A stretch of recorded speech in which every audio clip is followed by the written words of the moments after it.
So our next speaker is not only just a brilliant force for good, she's also a published author. Inside Google Ads is a best-selling book. I know you're working on your next book. So this first one talked about audiences. I think you're talking about bidding next.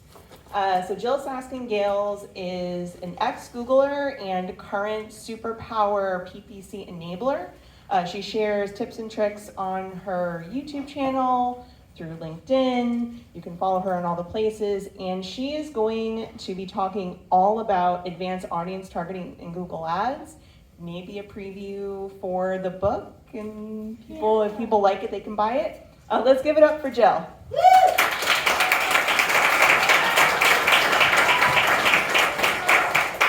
Thank you. Standing room in the back. Thank you, everyone. Thank you for being here with us today. All right, we are here to talk about advanced audience targeting strategies. So if you are especially interested in the first part of Michelle's talk, we're going way deeper on that in the Google Ads universe. My focus is Google Ads, but a lot of what we're talking about today can be applied to all platforms. And in the next 20 minutes, I want to give you a ton of stuff that you can go implement right away in your accounts. This is going to be tactical. Let's get into it. I love a good Venn diagram too. I also have no design skills. So, as search marketers, right, we're really good at this side of the Venn diagram. We know perfectly how to reach people who are looking for us, how to capture that demand. Keywords, people type into the magic Google box what they want, we show an ad, wonderful. However, the part that most of us suck at is that part, the part that other kinds of marketers are really good at, which is understanding your target audience. Because one way to get magic customers is to show search ads to people who are actively looking for your offer. But another great way to get magic customers is to proactively put your ads in front of the right kind of person who is likely to be your ideal customer, either today, tomorrow, next week, next month. And when we can find that perfect intersection in the middle, it's magic. But of course, that's becoming harder and harder with more and more AI tools, automation, performance max, AI max, etc. So I feel weird. This is better.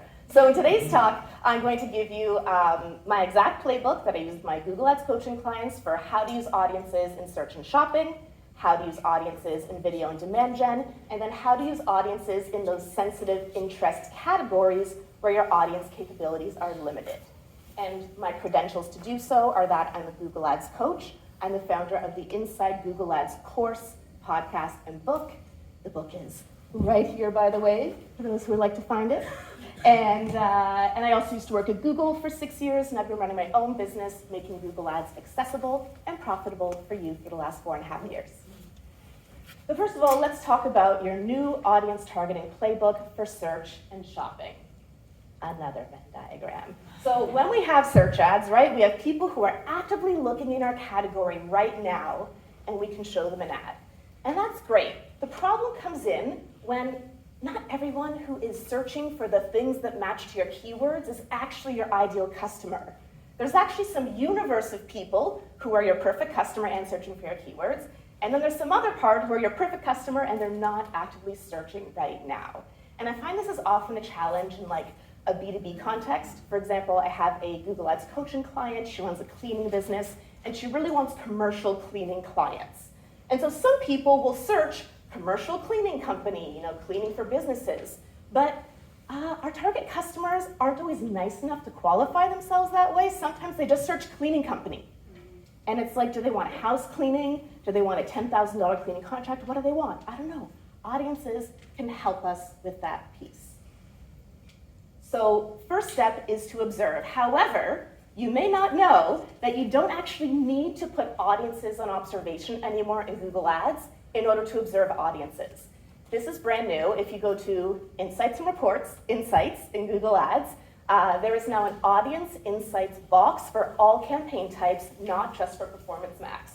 So even if you're only running search or shopping, you go to the Insights tab, you go down to Audiences, and it will show you exactly what audiences your search or shopping or demand gen or any campaign is already optimizing for, regardless of whether or not you're actually using audience targeting. So definitely check that out. I first noticed this in accounts about a month ago. It's quite new. Before we can use audiences, we do have to know what the audiences are. So this is a good take a picture slide if you want to. You can also download this deck at jyll.ca/hero if you want to grab it there later. But we have our Google's data, audience segments. We have your data, your remarketing. We have our custom kind of data segments and all of our automated solutions. So as we're going to talk about using audiences, you have to know what something is before you can use it. So first step to use audiences in search and shopping is just to observe what's already happening with audiences. Does this look a little familiar, Michelle? I use the same words as you, coincidentally. We didn't see each other's decks before. And then once you've observed those audiences and gleaned insights, think about excluding before you think about targeting. It's much easier to exclude the people that you know are not your target audience rather than trying to narrow yourself down to just the people you're sure are your target audience. Think of it like you are Michelangelo. You have a nice big block of marble in front of you, and you're carving away the pieces you don't want to reveal the sculpture within. So exclusion before inclusion. One tip I have for you on that, though, is Google's understanding of audiences is not as good as you might think it would be. For example, let's say your target audience is realtors, okay? If you were to look at your audience insights, you would see that one of your top performing audience segments is people who are in market for a house. And you might think, well, that's wrong. I don't want the person searching for a house. I want the realtor. Well, guess what a realtor's online behavior looks like? They're looking at real estate listings all day. They're searching for things to do with that. They're watching content related to that. They have that same intent, even though they are a realtor and not the end user looking for the house. So in B2B, be very careful with your audience exclusions. In this example, maybe it's more helpful to exclude people in market for moving services, because someone who's moving would be in market for moving services, but a realtor might not be. So do be careful a bit with those exclusions. And then the third piece is to expand. Often when we think about audiences and narrowing through targeting, we want to add on targeting and narrow. Think of it to expand instead. For example, maybe you have all exact match keywords right now, and you're really curious about AI Max. Aren't we all curious about AI Max? But you know you don't want to just turn that thing on. It's going to be crazy. So instead, maybe you turn AI Max on, but apply your top 3 audiences on targeting. Think of audiences on targeting mode in search and shopping as a way to expand to queries that normally wouldn't be profitable for you, but given that the person is in your perfect ideal audience, it may be worth it. And that could be a remarketing audience. It could be one of Google's data segments. It's up to you to see what you learn from your audience insights. So this is your playbook for audiences in search and shopping. If that's newer to you, first, observe, either through observation or just checking your audience insights. They're in your account waiting for you. Then you'll want to exclude some if you need to. And then you might think about expanding your query set through audiences. One more thing I'll note that's brand new is you can now exclude audiences from shopping campaigns. You used to not be able to, so very cool. Okay, what is your playbook for using audiences in video and demand gen? We know Google is very bullish on video. They want us all advertising on YouTube now, and that's a really scary thing to get into when you're used to search ads. Why did I not put display up here? Because I think display is total garbage, so I don't advocate for display. But also because the capabilities are different there, as you'll see. So for the search marketer who wants to get started in image and video-based ads, use what you know. Use a custom segment built on search terms.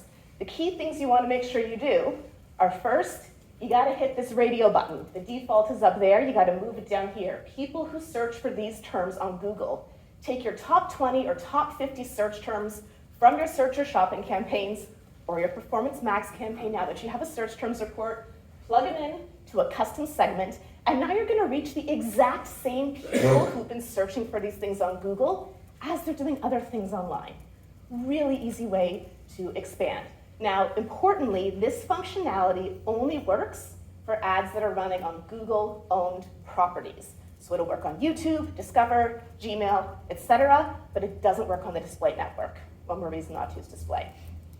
One more thing I'll say, in a demand gen campaign, this feature is called a custom segment. In a video campaign, this exact same feature is called a custom search terms. Why? Because product managers at Google don't talk to each other. So don't get confused. 2 different names, same functionality. It is not the same functionality as a keyword in a video campaign, okay? I wrote an article about this on Search Engine Land, so I've also linked that at jyll.ca/hero. But in a video campaign, if you choose keywords, those are keywords about the content the user is consuming. Whereas the feature I'm talking about, a custom search terms, that's an audience of people who have searched for certain things. So don't get those two mixed up. So your playbook for getting started with audiences in video on demand gen, first place to start, use your search terms. The people you're reaching on search, reach them again as they're doing other things online. Next is your data segments, remarketing. Very easy place to get started. If you want to start with remarketing and then go to your search terms, that is A-okay with me. And then third is save the OT, save the optimized targeting. I'm sure I don't have to tell the people in this room that when you launch a demand gen campaign, optimized targeting should be turned off because we want to only show ads to our target audience. But there is a really good place for optimized targeting. And so the way I suggest using optimized targeting in demand gen is first start with it off, choose your targeting. And then once you get to that threshold of like 30 conversions in 30 days-ish, your CPA is pretty stable, put your campaign on target CPA, and then turn on optimized targeting. Okay, because when you start your campaign without it on, that's like my daughter who's 7, last summer she went to bike camp, and we dropped her off on the first day and her bike had training wheels on it.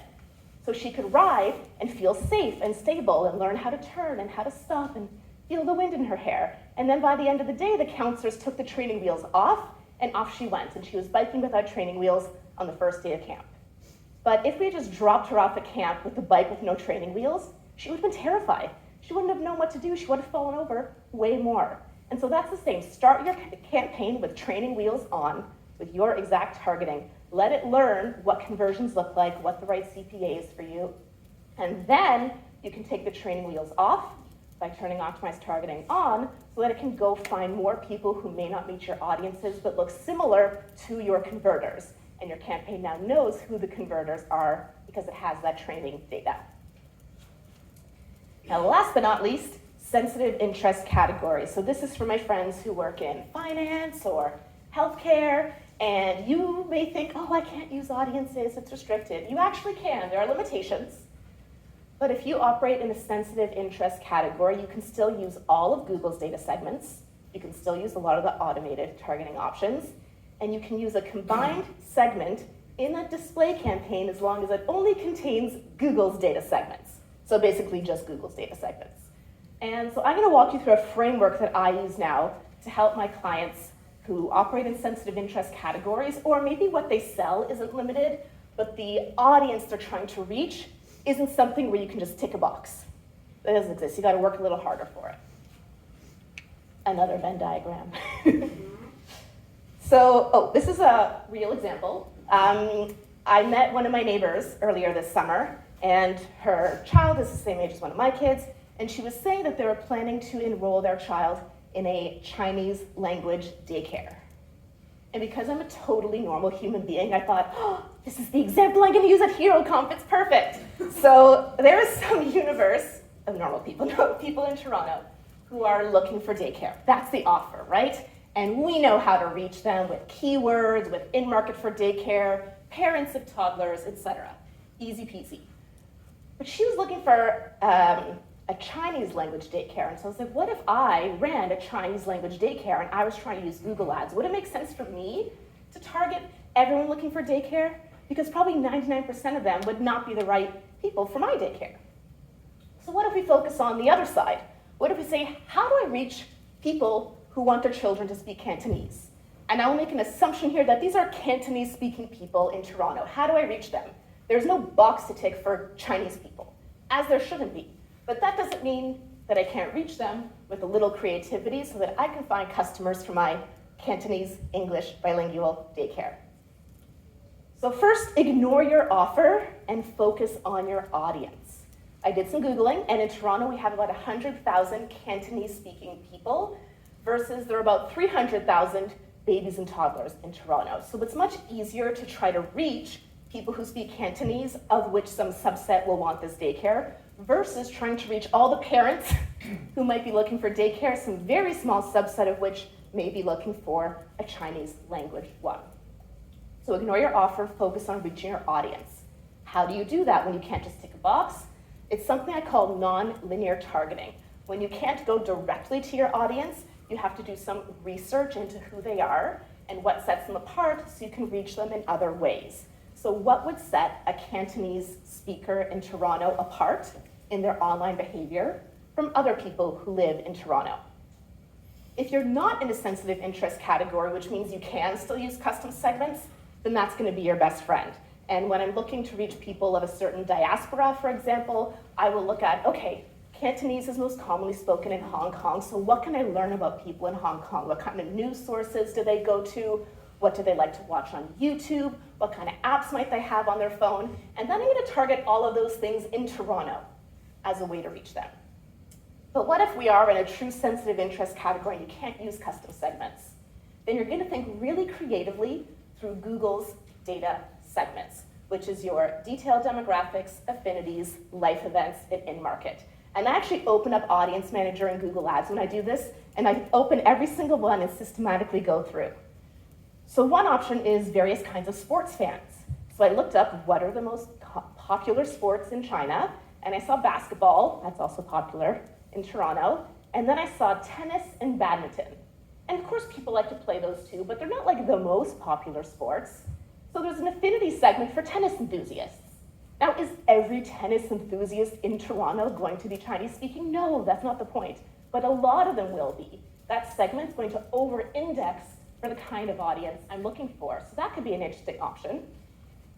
And then another one I looked at is in-market for trips to Hong Kong. Because of course, not every single person going to Hong Kong is going to be Cantonese speaking. I've been to Hong Kong before from Toronto, but a lot of them will be.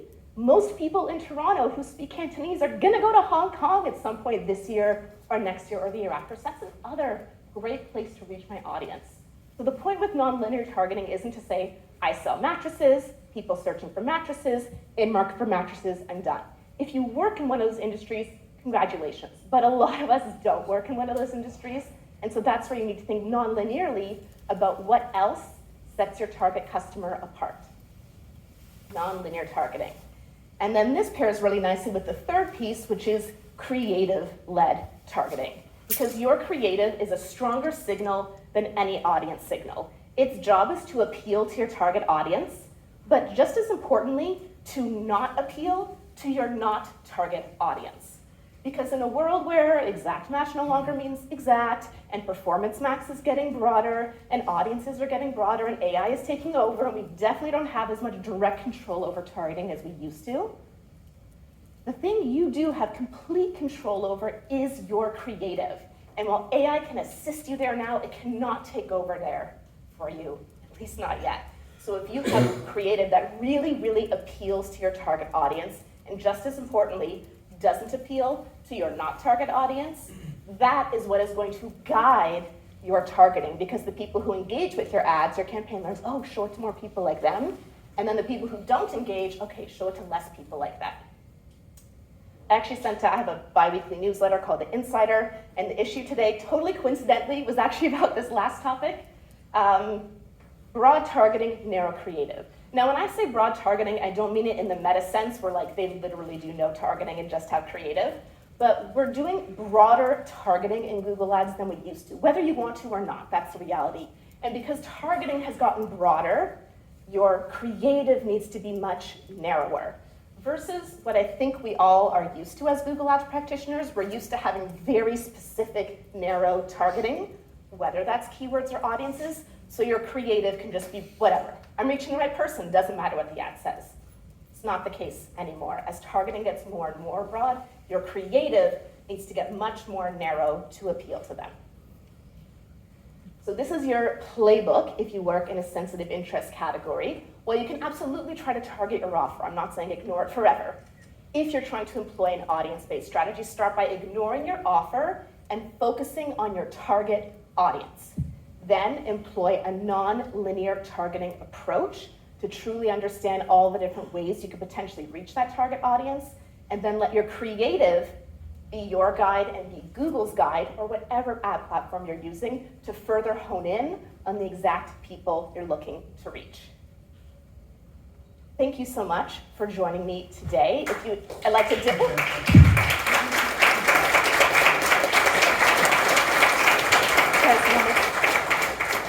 Thank you. I just want to say that if you would like to download a version of these slides, any of the resources I mentioned today, or of course buy my book, you can find all of that at jyll.ca/hero. I also have a few hard copies of my book with me, so if you would like to buy a book and have me sign it for you, then please find me after Susan's excellent presentation. Thank you. Let's give an encore level of applause for that. That was an amazing, amazing session.